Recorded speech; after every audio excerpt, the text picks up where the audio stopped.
So here's the Megaminx. As it seems like you've already figured out, the beginning of the solve is done like a 3x3. The first layer F12.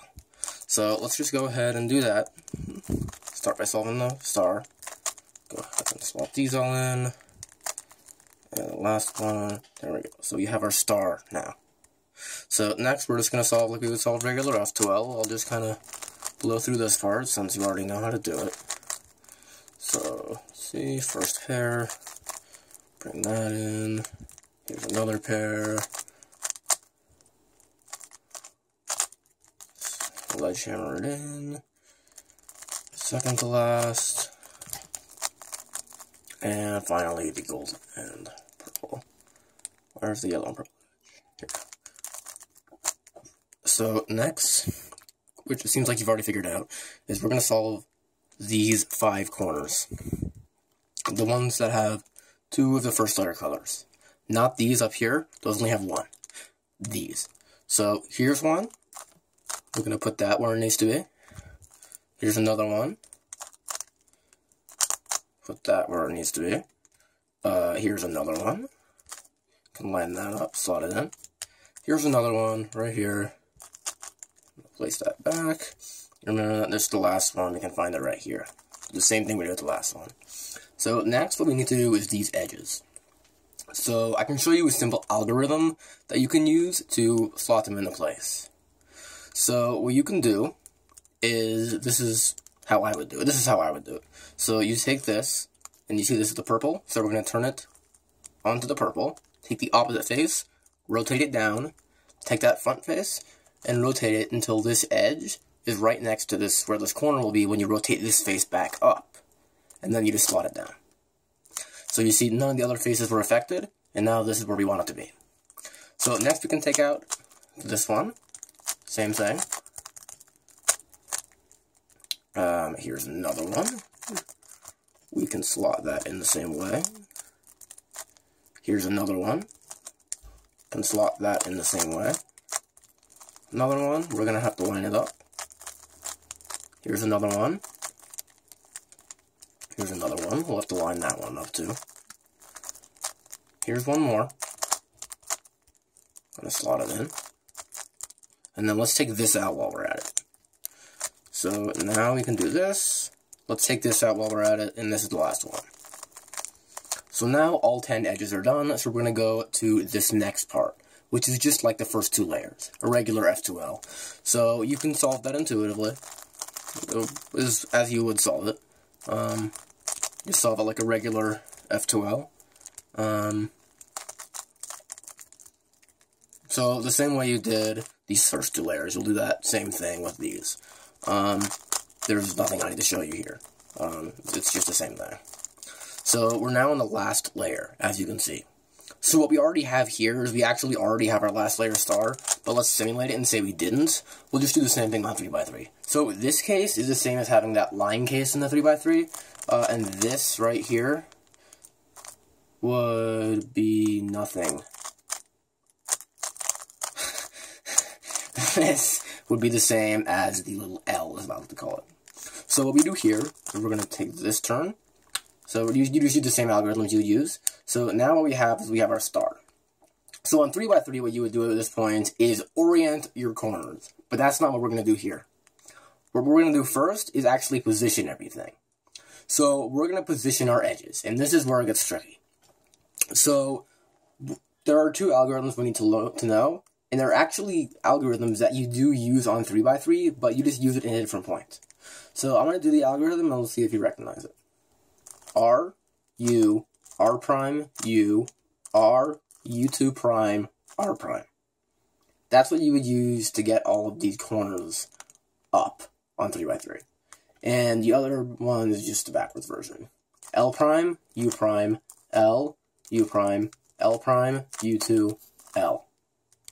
So what those will do is, if you're using the right algorithm, this is how I would remember it. So the one that starts over here, your first turn is going clockwise, so that's going to make it go clockwise. Also, so the face we start turning on is this one right here, which means that this edge and the one above it are going to stay in the same place. So for here, on the other side, it's the same thing. that, and then we do a counterclockwise U-turn, and that face that we started on and the one above it are going to stay the same. So right here, what we're going to do is we want this to go there, right? Because then these two will be next to each other, so we can perform one of the other algorithms to get them all solved. So let's go ahead and take it here. We'll do a clockwise algorithm, because I'll cycle that there, and that there, and these two will stay the same. So if we do that, then you can see that these are now next to each other. So now all we have to do is the counterclockwise one. The counterclockwise soon. So we're going to do it on this side, right? So we're going to put this one here and this one there, because those edges will stay in the same place. And then we'll do the counterclockwise algorithm. And now you see that all of our edges are in the right place. So this is actually a really good example of the corner algorithm.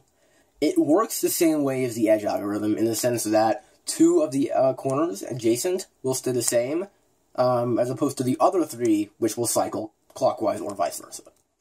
So the algorithm is actually very simple, and once you see it, it's really easy to memorize because it just feels very natural. It's kind of hard to explain until you really do it yourself. So we need to do a clockwise one because we want to get this there and that there. So we can do that, and now those are in the right place. So the algorithm we'll use for that is as follows. And then we just reverse it. And now you can see that these two corners have moved over that way. One shift, right? They move 72 degrees over each, and these two have stayed the same. So now if we just turn it this way, let's see. We're going to do a counterclockwise version of that, which is the same thing, just backwards, kind of like the soon that we used for the edges. So all we're going to do is we're going to do it this way, but backwards, right? And we want these to stay the same. So we can line it up like this. And remember, the opposite side is going to stay the same. So that one and that one, the left, and we'll do the counterclockwise version, which is the same thing, but backwards. So now, as you can see, we have every piece in the right place. We just need to orient these last corners, which we can do with a very simple algorithm. So we're going to hold our cube like this, technically the dodecahedron, the puzzle. We're going to hold it like so, and we're going to take one of the corners and make sure that it's in the top right corner of our front face. What we're then going to do is we're going to repeat this algorithm until that corner is back up where it needs to be, oriented correctly. So what this will do now is mess up the bottom of the puzzle, but you don't need to worry about that, because once you've done all the corners and they're oriented the right way, it solves itself, which is actually very interesting. So next what we have to do is we're going to do U-turns. Make sure not to rotate your entire puzzle, just the top face. So now this is where it was before, and we're going to do the same thing until it's oriented correctly. See? So we'll do that with all the different corners. And with this one, this is just a trick I like to use. You can do the same thing 4 times instead of 2, but I just like to do it backwards, because then you only have to do it twice. And then, afterwards, all you have to do is rotate that top face. And it looks like I had a corner twist somewhere, because it's not solved. Okay, so let's go ahead and fix that while we're at it, just because why not? So, there must have been a corner twist, because otherwise that would have been solved. So we'll use the same steps we used before. We can see what we want to line up. So we'll just do one of those random soons. We're going to go ahead and do a U2. We now have these opposite sides. So we want to get that there, while this stays in the same place, right? So we need to counterclockwise. So we'll put that there, so it'll stay the same, and that's going to go 72 degrees that way. So we do that algorithm, and now those are lined up. So now we'll just do the reverse one, which is clockwise in this situation, so backwards from last time, and now those are good. So same thing with the corners this time, except we're on red face instead of gray face. Hopefully that doesn't mess you up too much. Anyway, so now, same thing as last time. Let's go ahead and just cycle. This is actually solved, this one right here, but none of the others are. So I'm actually going to use an algorithm from 3x3. This is not the simplest way to do it. You can use the other algorithm and get just where you need to be, but this is called an E-perm on 3x3. R, U prime, R prime, D, R, U, R prime, D prime. And that'll actually get you through one of the OLLs, and then you're going to do another one. R, U, R prime, D, R, U prime, R prime, D prime, or D. So now, you can see we have all those corners in the right place, and we just need to do the same step as last time to orient them. So you can see that this time, I don't have a corner twist, and you can tell because if we were to take all of the rotations and add them up, they would add up to a multiple of 360. So you see this, or 180, 360, no, 180, sorry. So, no, 360, I don't know, I'll show you. So you see this corner was rotated counterclockwise, right, 120 degrees. This one was rotated clockwise 120 degrees, so that, those cancel out, and then the same on this side. So we'll do the same step as last time, remember? R prime, D, R, D prime. We'll repeat until it's solved, which it is now. And then rotate the top face, and do the same thing. I'll do that simple algorithm instead of the other one this time. Keep it less confusing. Now we'll take this one. Rotate it up. Do the same algorithm.